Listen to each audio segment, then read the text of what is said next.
onto the stage. Are we going there now? Let's watch a little bit of this.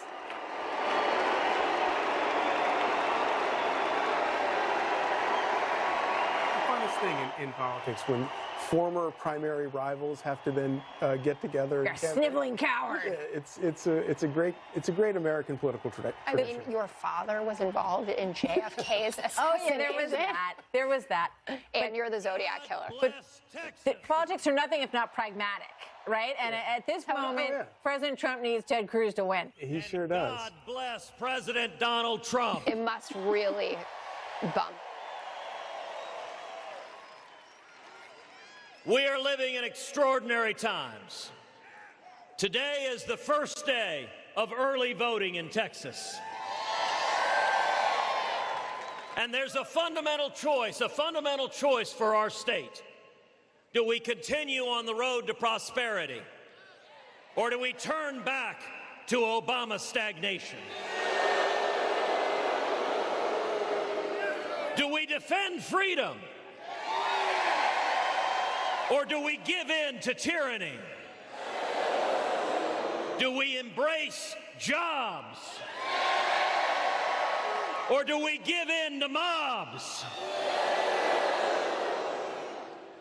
And here in Texas, the United States Senate race provides the clearest contrast of any race in the country in 2018.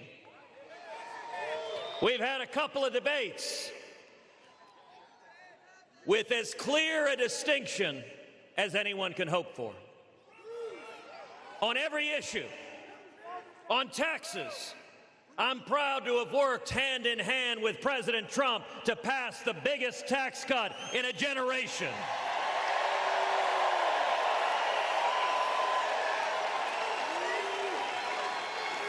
We cut taxes on small businesses, on job creators, on farmers, on ranchers, and on working families throughout the state of Texas.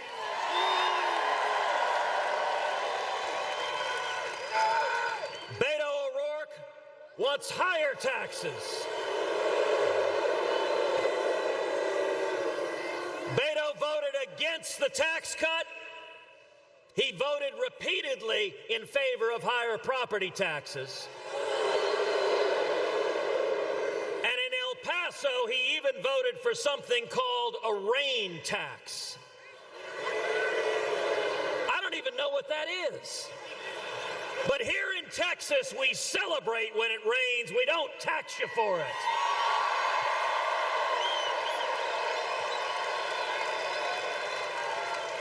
On regulations, I'm proud to have worked hand in hand with President Trump to repeal job-killing regulations that were hammering the state of Texas.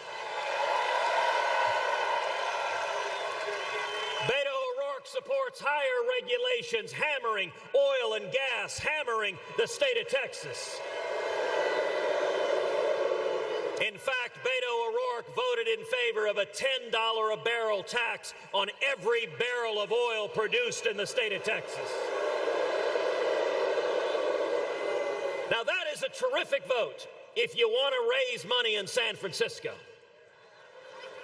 But that is a terrible vote if you care about jobs in the great state of Texas. Because there are millions of jobs in the state of Texas that depend on a vibrant oil and gas industry and energy industry booming in the state of Texas.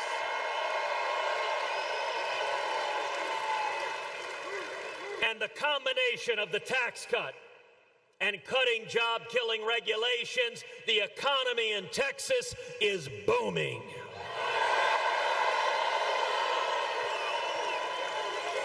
We are right now today producing 33% more oil than we did in 2016.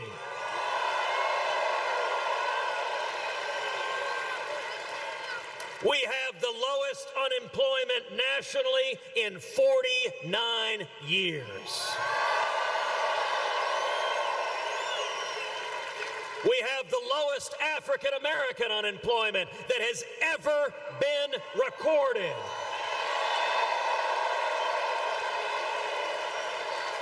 We have the lowest Hispanic unemployment that has ever been recorded. We have the lowest Asian American unemployment that has ever been recorded. And young people, we got a whole lot of young people here tonight. We have the lowest youth unemployment in 52 years. And let me say, look across the Toyota Center where we're used to seeing our Rockets win, and by the way, they're going all the way this year. This is Houston. This is Texas. This is the diversity of our city and state that we want jobs, we want freedom, we want opportunity, and we're delivering on all of those.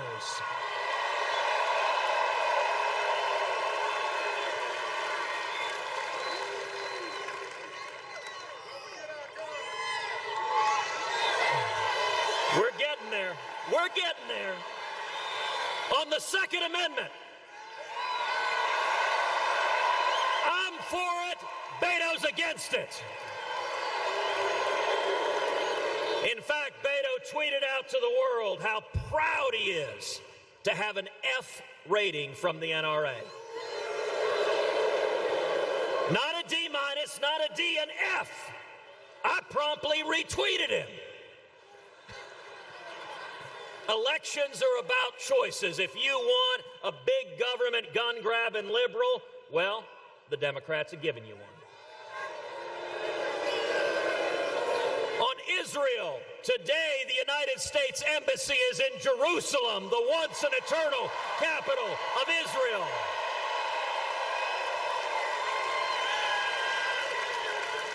President Trump made the bold, courageous, the right decision to move the embassy. I was proud to be in Jerusalem for the opening of the embassy on the 70th anniversary of the creation of the modern state of Israel.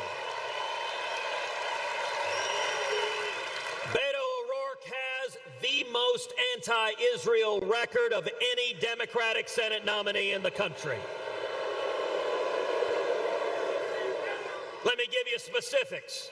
In 2014, when Hamas was raining rockets down on Israel, Beto was one of eight members of the House of Representatives to vote against funding Israel's Iron Dome missile defense system. Virtually every Republican voted yes. Virtually every Democrat voted yes. Nancy Pelosi voted yes. Maxine Waters voted yes. But Beto O'Rourke voted no and wouldn't stand with the people of Israel.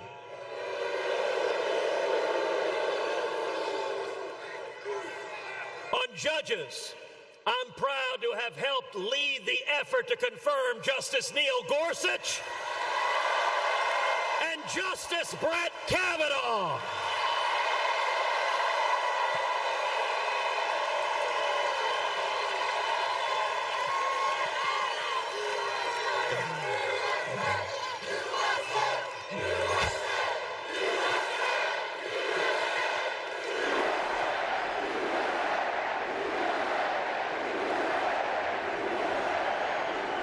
And for every one of us who cares about the Constitution, who cares about the Bill of Rights, who cares about free speech and religious liberty and the Second Amendment and the 10th Amendment right for the federal government to leave us the hell alone.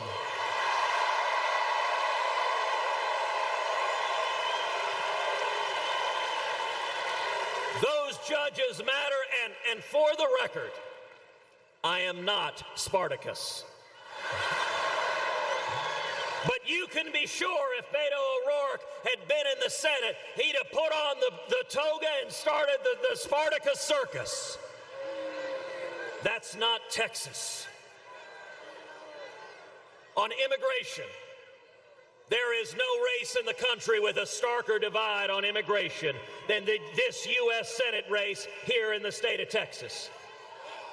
On my part, I am honored to have the formal endorsement of the National Border Patrol Council, the union of the men and women who risk their lives keeping the border safe and protecting our country. We need to build the wall.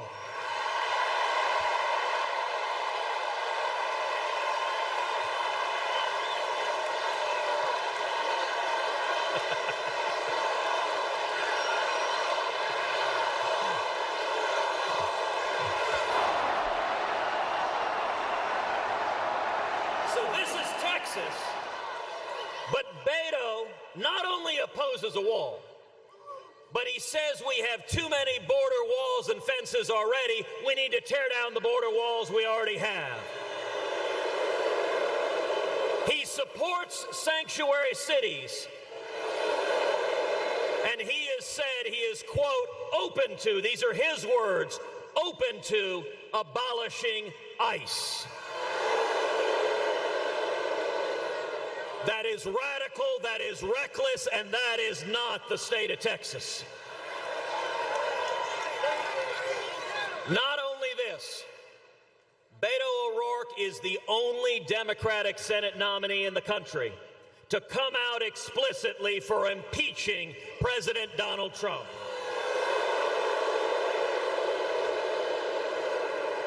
He said he would vote right now, today, to impeach President Trump.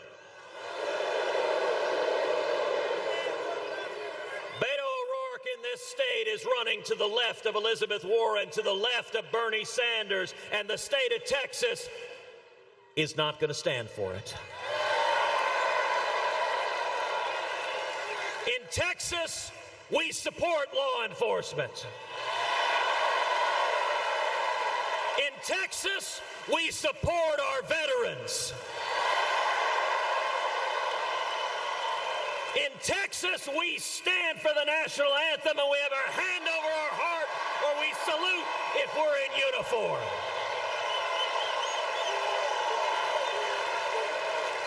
That is who we are. And I'm going to make a prediction to each and every person here.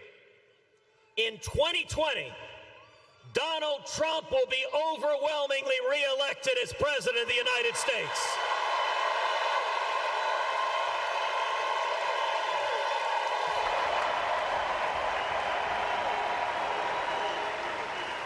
I am honored that President Trump is here endorsing and supporting my campaign, and I look forward to campaigning alongside him in 2020 for his reelection as President of the United States.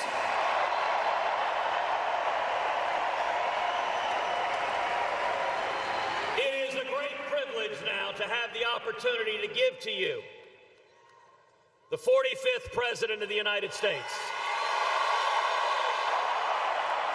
A man who has presided over record jobs, record unemployment, the President of the United States, President